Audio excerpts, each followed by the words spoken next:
వర్షం పడటంతో హైదరాబాద్ లో ఐటీ కారిడార్లో ట్రాఫిక్ స్తంభించింది. ఐక్య దగ్గర కిలోమీటర్ల మేర వాహనాలు నిలిచిపోయాయి.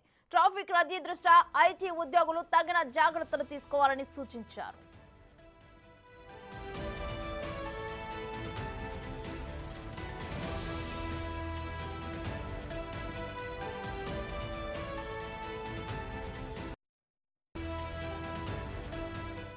కిలోమీటర్ల మేర వాహనాలు నిలిచిపోయి ట్రాఫిక్ జామ్ ఏర్పడిన దృశ్యాలు మనం ఇప్పుడు బిగ్ టీవీ స్క్రీన్ మీద చూస్తున్నాము. ఐటీ కారిడార్ దగ్గర ఈ ట్రాఫిక్ జామ్ ఏర్పడింది. అయితే కిలోమీటర్ల మేర కూడా ఈ విధంగా వాహనాలు నిలిచిపోయాయి.